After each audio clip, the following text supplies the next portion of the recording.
Dear Madam President Osmani, dear Ambassador Hovenir, honorable guests, ladies and gentlemen, it gives me great pleasure to join you today in marking the 4th of July, the birthday of a great nation and a most significant ally of our people. Thank you for having me. The American Declaration of Independence introduced a major break in world history.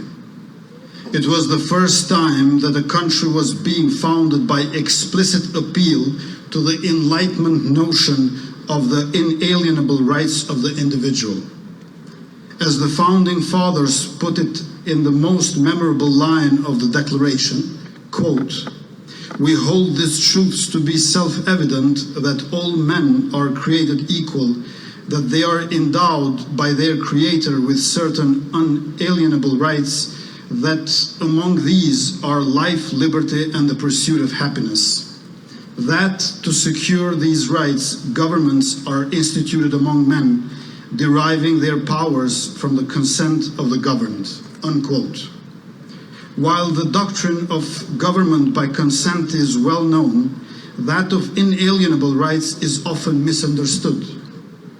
By inalienable rights, the American Founding Fathers meant rights that cannot be alienated even with the consent of their bearer.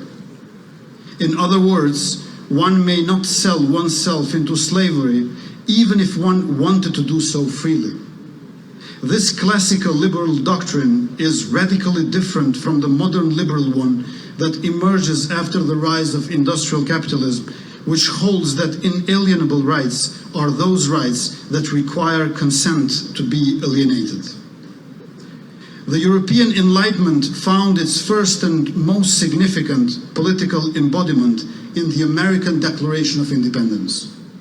The later, in turn, heralded the era of democratic revolutions against the divine right of kings that would soon thereafter sweep across the European continent and eventually the rest of the world. It is hardly an overstatement to say that modern political history cannot be understood, much less appreciated, without the American Revolution and the Declaration of Independence that sought to justify it. An American innovation whose significance has come to be acknowledged only by more recent scholars, and one that I, as a social democrat, am especially fond of, is the replacement by Thomas Jefferson of John Locke's famous triad, life, liberty, and property, with life, liberty, and the pursuit of happiness. Subsequent generations of American radical Democrats understood well the meaning of the Jeffersonian political ideals expressed in the Declaration of Independence. It is not a coincidence, therefore, that all the major progressive social movements in US history, namely abolitionism, feminism, the workers' movement, the civil rights movement, and the student protest movement, have made repeated appeals to the text of the Declaration of Independence. Likewise, so many Third World freedom fighters found inspiration in it. At the beginning of the 20th century, Albanians were fighting to secure their place among the world's independent nations, and our then leaders also placed their hopes on President Wilson's American idealism. At the end of the 20th century, a humanitarian intervention led by the United States and guided by the idea of supremacy of human rights over state sovereignty would ensure the survival of the people of Kosovo. Today, we are committed to life, liberty, and the pursuit of happiness for our country, for our region and beyond, regardless of race, ethnicity, color, religion, political beliefs, sexual orientation, or any other real or perceived differences. Dear friends, virtue is the foundation of happiness, and virtue consists of prudence, temperance, fortitude, and justice. These are again the words of Thomas Jefferson, the author of the Declaration of Independence. Nowadays, the word virtue means morality, but in the time of America's founding fathers, it meant public-mindedness, or in other words, the quality of putting the common good before self-interest.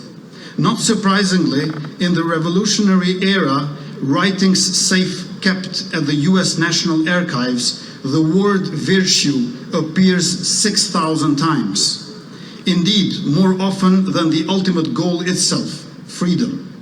Apparently, it takes virtuous people to set up a just society. As James Madison put it, if men were angels, no government would be necessary. Hence, a government structured on checks and balances is essential if we are to protect this inalienable right. Ladies and gentlemen, it is precisely the radical Enlightenment ideas upon which the United States was founded that seem to bother today's far-right authoritarian leaders. As prophets of the counter-Enlightenment, they readily admit that they are engaged in a battle against the ideas of inalienable rights and government by consent.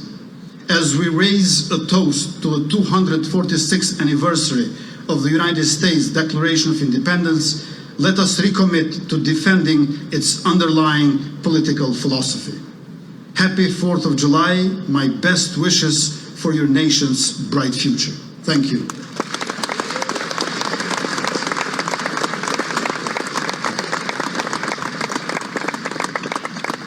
Good, I was given only 5 minutes for my speech, otherwise another 5 wouldn't be enough for what I was going to talk about.